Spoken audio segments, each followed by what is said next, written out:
situation here in Vermont. Goodbye. Welcome everybody. It's this House Education on January 28th, snowy Montpelier, Vermont. We're going to begin this morning. We've learned a lot about BOCES, CESAs, ESAs. Now we're going to get more of a national perspective about how they work. Welcome to Joan Wade, the Executive Director of the Association of Education Service Agencies, to kind of give us a little bit more perspective. Thanks for joining us. Well, thank you very much for having me. It is an honor to be with all of you today, and I hope to share some information with you. I'm just going to be totally honest. I don't like to do PowerPoints, but somebody told me I really needed to have a PowerPoint for all of you. So I worked on it last night. I'm going to share it with you. But what's really important to me today is that we are going to spend some time talking about the national perspective of ESAs and answer your questions as they come. So my name is Joan Wade. I'm the Executive Director for the Association of Educational Service Agencies. I've had the pleasure of holding this position for the past 10 years. Prior to that, I served for 15 years as an administrator of a CESA, which is a cooperative educational service agency in Wisconsin. I also have served in the Wisconsin State Assembly prior to that, and included some time on the education committee, as all of you are doing. So educator by heart, but also dipped my toes into the political world. Glad to be back in education. But I appreciate all that you do as you serve the state of Vermont. Very important work. So again, thank you for the opportunity to provide today's testimony on ESAs, often referred to when we talk about their work nationally as educational service agencies, even though they go by about 20 different names. So CESAs, BOCES, you're starting to get familiar with. Sometimes they're IUs, intermediate units. Sometimes they're RESAs, regional educational service agencies. They just have all kinds of different names. And while their names differ, the work that they do is very similar in that their goal is to help local school district operate more efficiently, expand across the state to give expertise to school districts, even in the most remote rural areas, and to implement state priorities in a cost-effective and equitable manner, so that doesn't matter where you are in the state, but you're still able to access services. So my testimony today is really intended to provide some context to support your discussion around this idea and the notion of mandatory CESA participation versus what I understand you now have with the BOCES being more voluntary. So I'm going to really focus on four things in my remark. First, I want to give you some of the national and historical uses of educational service agencies. I'm going to go over a couple of governance models that are commonly used in various states. I'm going to talk about funding structures and the financial considerations of those, and then types of services that educational service agencies provide and the efficiencies that they create when they provide those services, especially for rural schools and small schools. I'm really not here to advocate one way or another for specific legislative outcome, but rather I want to share some of what's happening across the country from decades of experience with ESAs. Does that sound good? 621-6216. Great. Thank you. Okay, so we're going to start with some of the national look at what educational service agencies are. It's not a new concept. Matter of fact, included in the document, you have this state-by-state report, which AESA put together about 5 years ago already. And it lists for you by region in the country, every state, and if they have statutes that support the development of ESAs and how many ESAs are in those states, a little bit about how they're structured. So I think that document will be very helpful as you try to get your mind around how common are these organizations across the country. The earliest regional service models were really created in response to persistent challenges in American public education. Many local school districts, particularly small and rural school districts, just did not have the ability to scale or the resources to implement IDEA when it came around for special education, doing all the technology advances that were coming around. They couldn't comply with increasing regulatory requirements from state and federal government. They were struggling with implementing statewide initiatives effectively for the Department of Ed.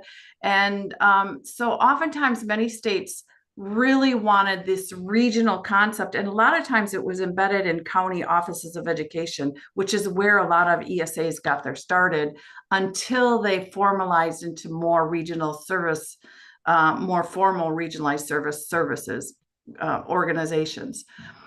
A lot of them started in the 50s and 60s across the country. Some started in the early 1900s, so it's not a new concept for us. Over time, states really developed ESAs to serve as that intermediary layer between LEAs, or the local school districts, and SEAs, or the state education service agencies. So today we have ESAs in 44 different states. They serve as shared service infrastructure for public education. And while in most states they have statutory authority, they are set up in state statutes with some kind of a funding mechanism and a governance structure, even though those vary from state to state. We're going to talk about that in a little bit. But their underlying purpose is really consistent nationwide, and that is to serve the needs of the local school districts. So historically, ESAs emerged to do a few things. One, they emerged to reduce the duplication of services across district boundaries. They also wanted to pool resources for high cost, low incidence needs, particularly in special ed. We're going to talk about that more later, but really when you think about visually impaired students, deaf and hard of hearing students, those teachers are really hard to find, especially in rural areas in states. And so having an ESA share those services is really helps a lot. They provide equitable access to expertise regardless of the size of your district or where you're located in a state. They improve consistency in implementing state and federal requirements, as I said earlier, and they provide a lot of professional development to educators and educational leaders. So importantly, ESAs are really designed to support the local districts, not to replace them. So if that is something that's being talked about, it's not the case. It just really helps local districts be successful to meet the needs of students within their districts and keep them in their districts. In most states, ESAs don't operate schools. However, there are some states where ESAs will operate alternative schools or alternative placement schools for students that just aren't being successful in the local school district. Some states allow them to run magnet schools, and some states allow the ESAs to be authorizers for charter schools. So there are in some capacities where ESAs do serve as an authorizer of school districts, but not public schools. Let's take a look at some of the governance models. So there really are, change my slide, there we go. A variety of governance models for ESAs. Often it reflects the local state context, the political culture, and your geography. There's really no single national model that works the best, but here are four that are pretty common. One is the governing board for a CISA or a BOCES could be local school superintendents. Oftentimes that is the case. Those serve by virtue of their position within the region. A second type of governing structure is local school board members who are appointed or elected to the regional board. And so while they still serve on their local board, they also serve on the regional board. And then you have a mix of governance models where you sometimes have local school board members appointed and superintendents that serve together on their governing board. And you have some boards where it is teachers, so many teachers, so many superintendents, so many school board members representing the region. Finally, probably really common with county boards of, or county offices of education, California and Arizona, for example. They have publicly elected boards that are chosen by the voters within that service region, but they're not necessarily a local school board member. Each model, I would say, have its trade-offs. Superintendent boards often emphasize operational alignment with the school districts in their area, and they have a really close handle on what are the needs of the school districts that they would want the CESA or the BOCES to be able to meet to make them the most advantageous to student learning that they can have. The boards that include local school board members sometimes are really good about identifying district priorities and represent the communities really well. Publicly elected boards, while it can enhance visibility and public accountability, but sometimes it also introduces additional election costs and complexity because it becomes partisan. And I always think that one thing you don't want in public education, if you can help it, is to make it partisan politics.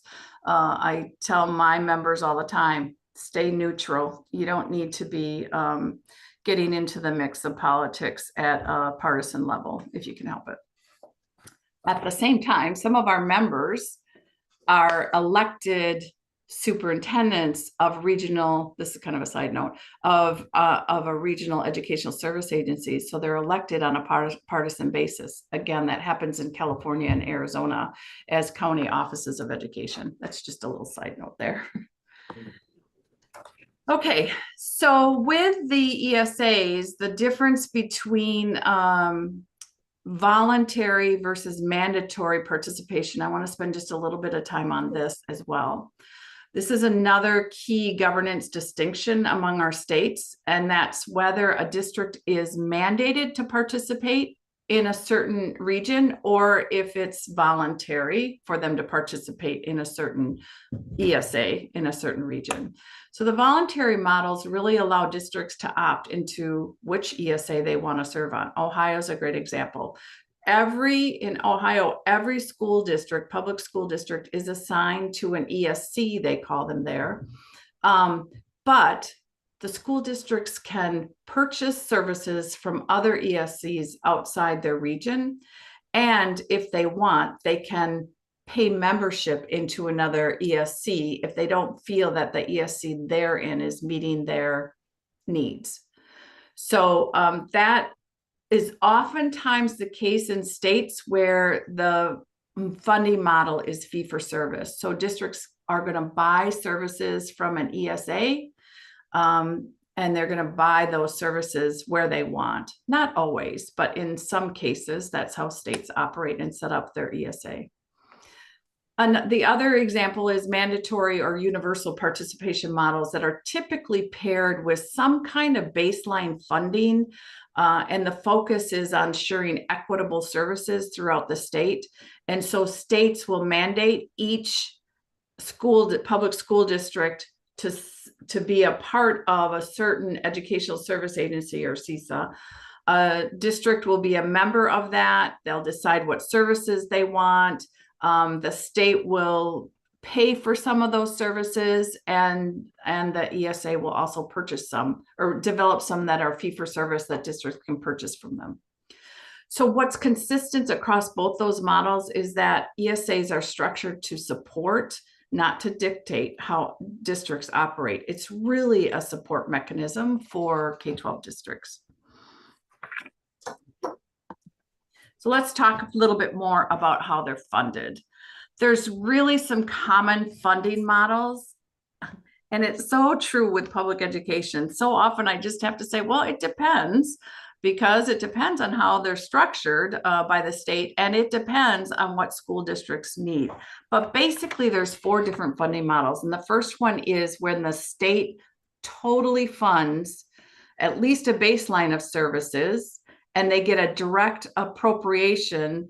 The ESA gets a direct appropriation either from the state legislature or from the State Department of Ed to provide services to all districts across that region. And then all regions get the same appropriation so that all regions are giving the districts that same level of service.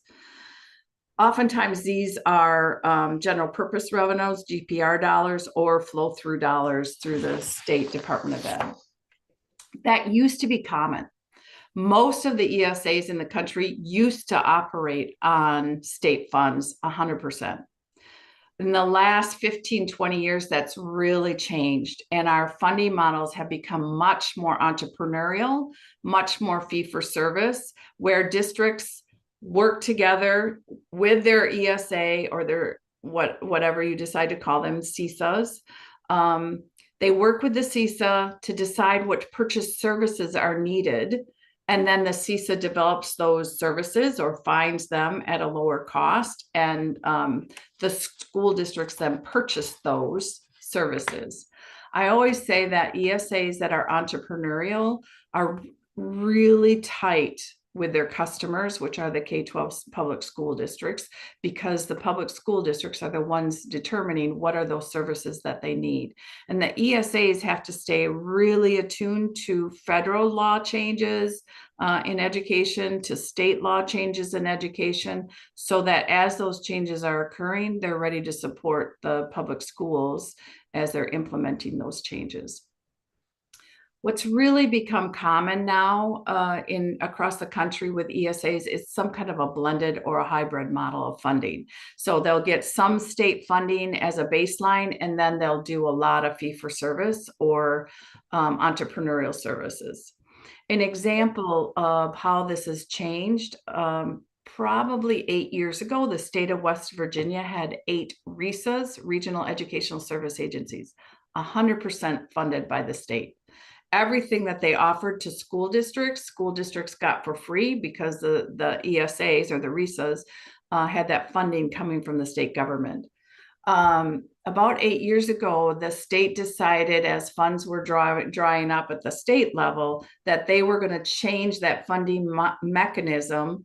They changed the statute so all of those RESAs could redefine themselves as cooperative educational service agencies, kind of like CESAs, but they call them ESAs.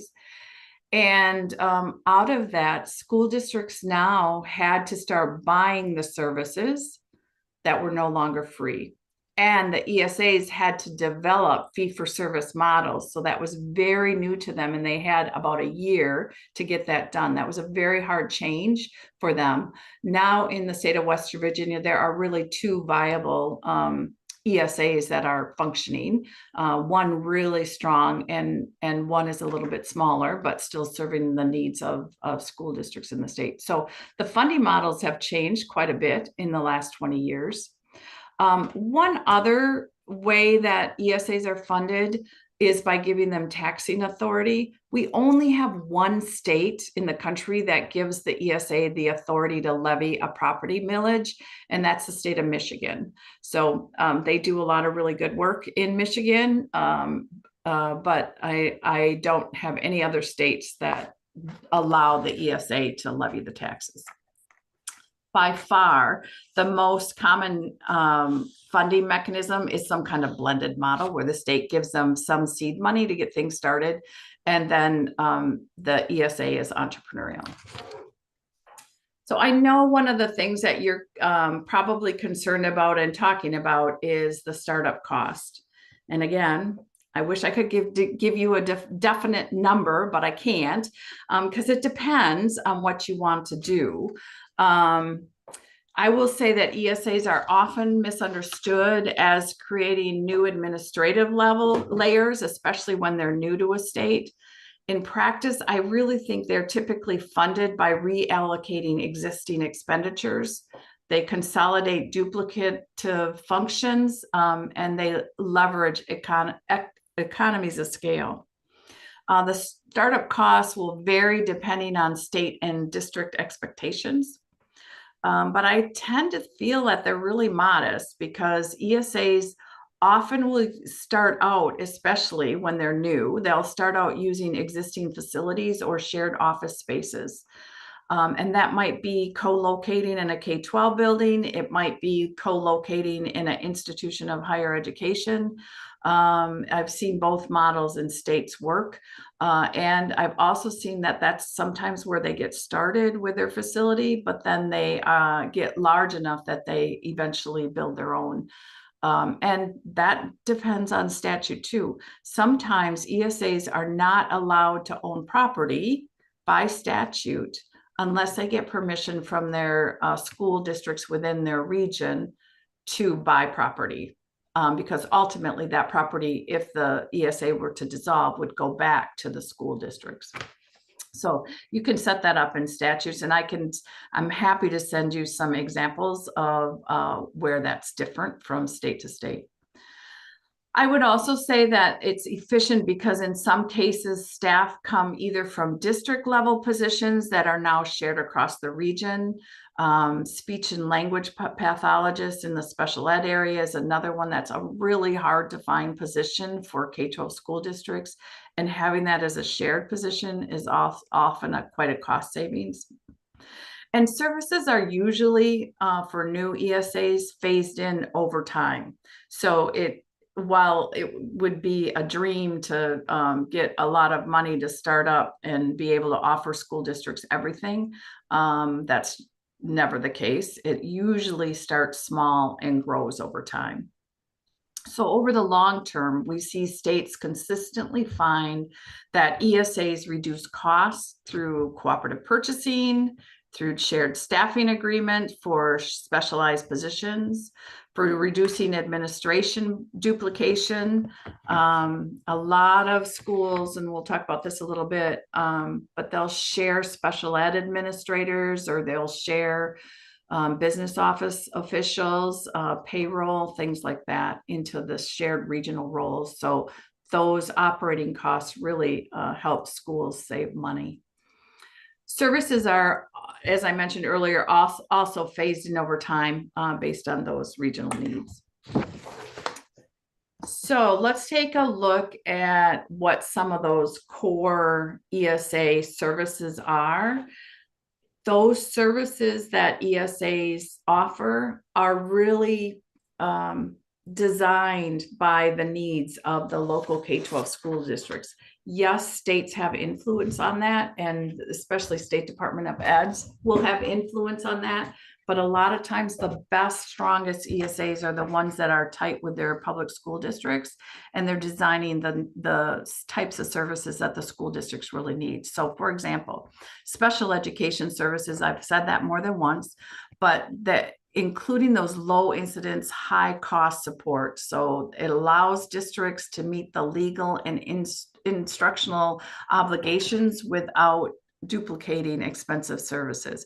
Many states, my own included in Wisconsin, which is where I currently live, the CSAs in Wisconsin oftentimes will hire a special ed director that works with a multitude of small rural districts, so that each district doesn't have to have their own special ed director, but they share that position, as well as hard to find staff of some that I've mentioned earlier with deaf and hard of hearing or visual impaired or speech and language pathologists.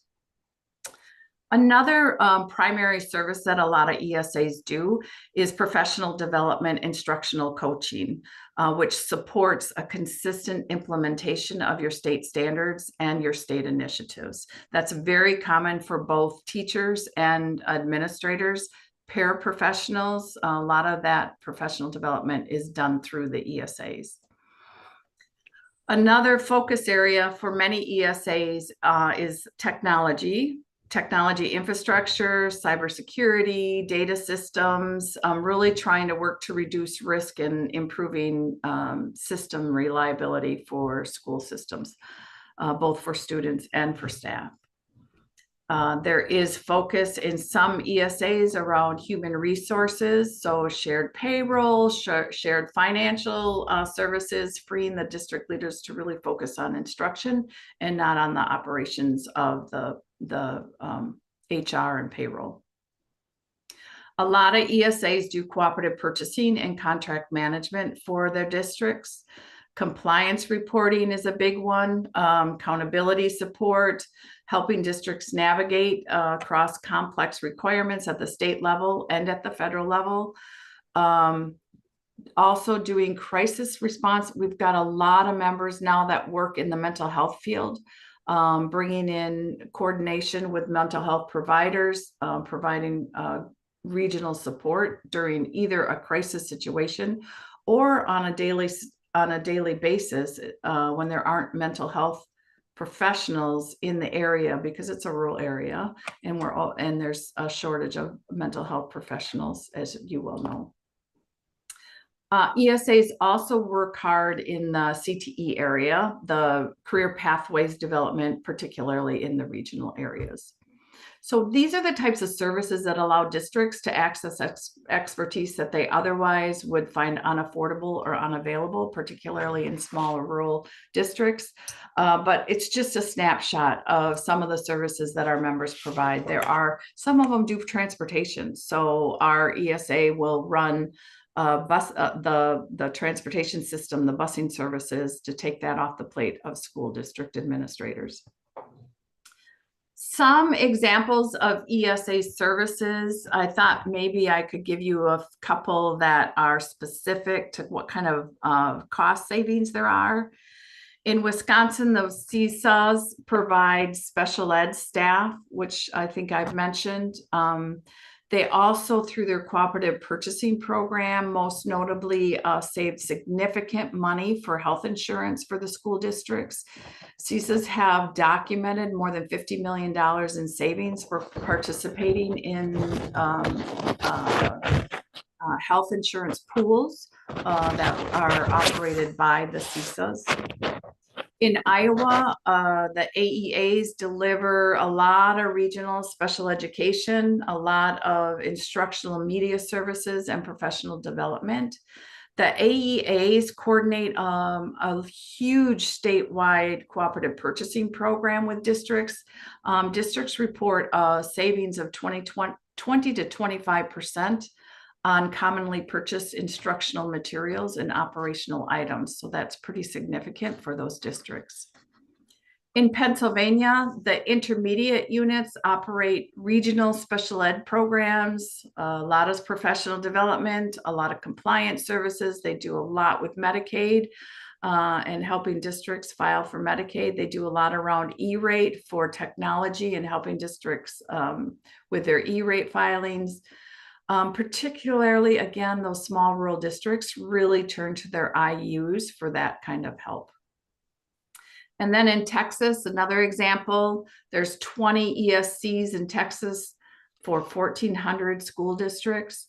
They provide statewide professional development, much of the things that I've already talked about. Technology integration, they do a lot of technology support. They do a lot of data systems support and implementation assistance for statewide initiatives, reducing the administrative burden.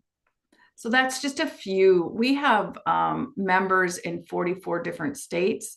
We have just under 500 members in AESA, and we don't have all the ESAs in the country. Some don't belong to AESA, but we do know that there are 44 states that have ESAs in them.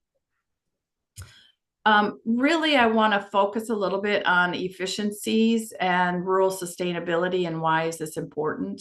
I think it's one of the most significant benefits of having an ESA structure in your state is the impact that it has on rural sustainability.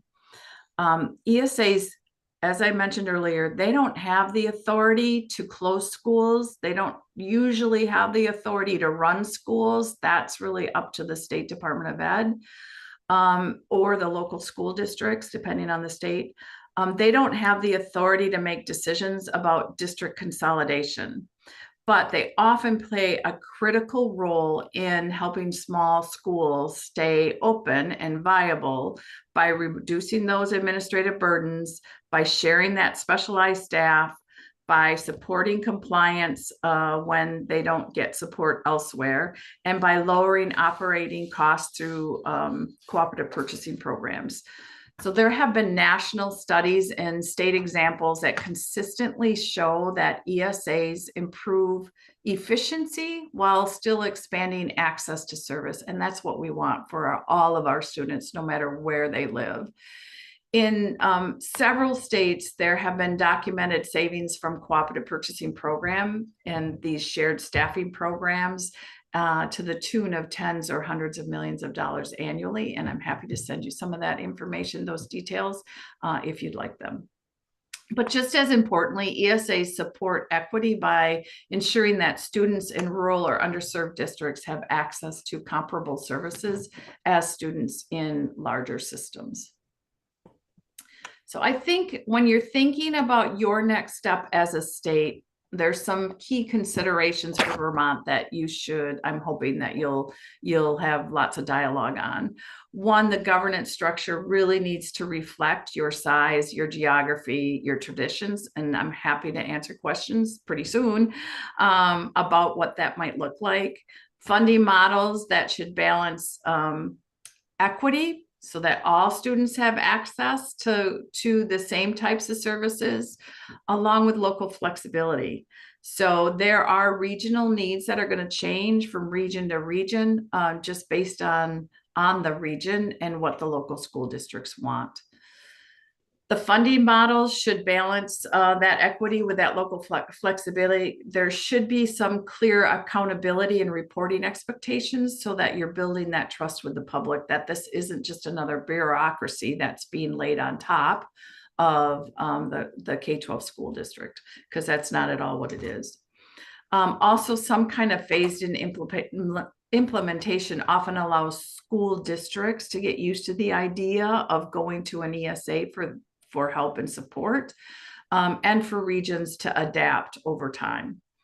So many states have found value in beginning by piloting services, which in my mind is a bit what your new BOCES is doing. It's a good experiment in what kind of services can voluntarily those districts cooperate on. And then growing into a more expanded, thoughtfully based structure for mandatory participation, which I think you're doing. I think that's really wise on your part, is let's start with something that's voluntary that people can get used to the idea first, and then let's go into something that's more structured.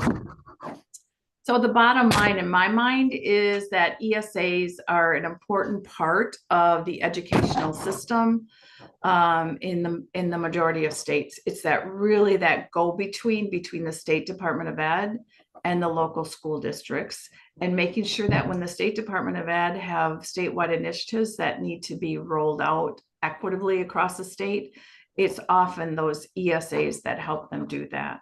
They really help improve efficiency, equity, and capacity in public school systems. And while there are no two states that implement ESAs exactly the same way, our experience really demonstrates that these organizations can help states stretch limited resources, support rural communities, and strengthen local school districts.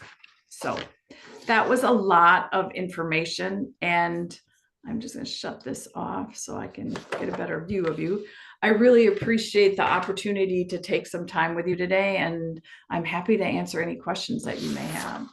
Great. Thank you very much. This was a lot, but a lot of really good information. I think that, I think perhaps the whole BOCES ESA concept, I think we're sold on it. Good. We are probably stuck with mandatory, voluntary. How do you go from zero to something? We have an example in Vermont of one that sort of grew organically. They were already sort of in existence as a cooperative, and then became a BOCES. So and we have a BOCES law that allows voluntary creation of these. But I guess the question is, how do we take the next step? What is the next step? Right. So to me, the answer is you've you've experimented. I like that word better. You're experimenting with the idea of a voluntary structure. If you're ready as a state to invest some funds into setting up a more formalized structure where it's not voluntary, but every school district belongs to a region, and then working with or through the State Department, what are those initiatives that should be rolled out equitably across the state? That's where I would start with if you're going to do a CESA mandatory membership kind of thing, because you want to find something that all school districts are going to buy into, because they're going to see it as supportive, not as upper-handed. And so bringing those school superintendents, those school leadership teams together at an ESA to say, okay, the state has this initiative we need to roll out, either it's being mandated by the legislature or the State Department of Ed. You guys work together on how an ESA structure could help. I think, even if you by statute, put the statute in place where you have every school district belonging to a region, whether it's 3 or 4 regions or however many you decide is the right number, it's still going to take a year for those organizations to get schools to buy into the services, to really understand the structure. And we're happy to come and help with some of those conversations, work with your State Department of Ed or whomever you would like to have lead that in whatever way. So yeah, I think if you have done that experimental piloting part, you're in that right now, I think your next step is to put into statute, what are the regions? How are they organized? How are they governed? Do you want it to be school superintendents that are the governance structure? Or do you want it to be school boards that start at their school board and then get appointed to the local board? Or I mean, the regional board, sorry. How do you want that governance structure to look? That's a really key decision to make. And then how much oversight do you want the State Department of Ed, if any, to have over the educational service agencies, or do you want them to be pretty independent by what's set up in state statute? I think one of our challenges is we don't necessarily have buy-in on the concept at the state level. At Vermont's complicated, we are going through also a major consolidation debate as well, with some belief that larger consolidation governance units are essentially building scale. So why have 2 different systems that are building scale? I think you've made an argument here to say it can be both, and that ESAs are really there to support and provide. So I guess the challenge we have is that we don't necessarily have buy-in at the state level, and I think that's probably one of our challenges. Yeah, that consolidation is a tough nut to crack, right? It divides communities, and it forces people, I would say, what I've seen over the years is it really forces people to make decisions on where's the school going to be located, if local communities feeling they are losing their identity, all of those things. Yeah. Yet efficiency wise, what makes more sense when revenue is tight, and it's not going to get any better, I'm sure. So I think that ESAs really help with that efficiency conversation. And some of our largest urban centers have ESAs. So when I think of Houston, Texas, they have an ESA structure, and one of them is located in Houston. One of them is located in Dallas, Texas. One of them is located in California, Los Angeles, and San Diego. They all have some kind of an ESA structure to help them be more efficient. So it doesn't, in my mind, it doesn't just help the small rural district. It also helps the urban suburban districts that have a larger population to draw from, especially around state and federal initiatives that have to be implemented. Yeah, and I think Vermont's an outlier in many ways for many reasons, but special ed costs are a big one. It seems to me that that's sort of the low-hanging fruit when it comes to this. Well, and that is a sweet spot for a lot of ESAs. And what I would propose is that as you continue these deliberations, I just see, I'm on two trains of thought. One is we're here to help. So if there are other resources that I can bring in from other states that have a strong component of special ed services, I'm happy to bring them in to meet with your stakeholders, meet with whomever it is that needs that kind of information. But when I think about our members that have really strong special education programs, again, it goes across the board with large urban suburban districts and really small rural districts that just don't have the resources and the capacity. So it could be anything from sharing that special ed director to help run the programs, to applying for Medicaid, to those hard to fill positions. We call them itinerant positions because they're shared between 2 or 3, sometimes 4 districts. And they're hard to find, but the ESA can employ them, and then they can farm them out, if you will, but contract them out with with multiple districts. Right. Good. Jim Harper. I had a question about the 50 million plus health savings that you had on slide number 11 in Wisconsin. So I'm just curious, or maybe Peter or Representative Tomlin, you might also be able to better weigh in on this.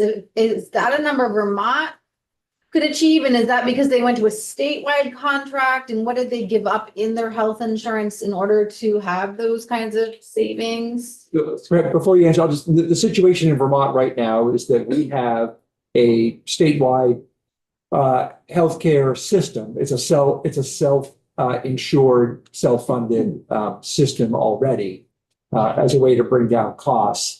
So the question is, what further steps can an ESA provide in terms of that? That's a really good question. And so it's not participating in a statewide system. I'll just say that. There is a CISA in Wisconsin that participates in the state insurance pool. And that particular CISA does have a considerably lower cost of health insurance for their CISA and for their school districts and for their employees. But it's optional whether the school districts participate in that or not. They can pick whatever health insurance they want in Wisconsin, very local control. The CISA that saved the $50 million is based out of a cooperative purchasing pool of health insurance. And I don't know the details of where that savings came. I do know that they reported that their members, their employees, and their school districts were very happy with the insurance benefits that they received. I, though, would need to send you the information from that particular CISA on what that design looked like. But in Wisconsin, it's a very local controlled state, so they don't mandate that any school district belong to a particular insurance pool. We have a problem in Vermont that no matter where you buy health insurance, it's the most expensive in the country. Representative Brady? This might be too much in the weeds on the special education front, but do you know of CISAs in states that are doing work around supporting very high need students, like where, districts might have a small number of very high needs students? Currently, one of our special education challenges is spending a lot of money on out of district or even out of state placements for those needs. And there's been some organic work in little pockets of the state to do that on a more cooperative basis and pool some of those services. But I'm wondering if you can point to specific models or states that might especially be working in that area around special education. That's a really good question as well. And because I'm most familiar with Wisconsin, I know they do that in Wisconsin. I know Pennsylvania does that with their IUs. Iowa has a really strong track record around those high need students that have to have out of school placement. There are others, but those are three that I'm most aware of. I will say that in Wisconsin, they are allowed to run alternative schools. And so some of those students that can't fit into the local school district get out of district placement at the CISA. And the CISA will then take students from across the region and sometimes even outside the region, because the CISAs, there's 12 CISAs in Wisconsin, and they often share services. And they have those specialized staff that can work with those high need students. There are also CISAs that partner with providers for mental health services, where students might spend some part of the day in out of school placement in a mental health type of setting, and then part of the day in the CISA alternative school until they get them to a place where they can eventually work them back into the local school district. So their goal really is to bring those kids back once they've had the help that they need to, especially if it's a mental health issue, to be able to reset their mental health and get them back into the local school district. Sometimes it's successful. Sometimes they end up in the alternative school in the CISA for the rest of their high school career, and they graduate from the alternative school, but they get a local high school diploma. So it's a very cooperative relationship between the K-12 school system and the CISAs. And then sometimes they bring in those outside providers when they're students that they don't have the expertise to deal with. Thank you. Yeah. Other questions? Great. Thank you very much. We will look to you as a resource in the future, as well as we kind of navigate all of the change we're trying to wrestle with here in Vermont. Great. I wish you all the best of luck in the world. It's really important work. I really see in states where the system is strong, when the CISAs are working cooperatively with the State Department of Ed and the local K-12 school district. It's just seamless, and it's better for kids. And that's the bottom line, right? You want what's better for kids, and getting resources to those kids. So thank you for your time today. I appreciate it. It was a pleasure to be with you, and I look forward to hearing more and watching what you're doing.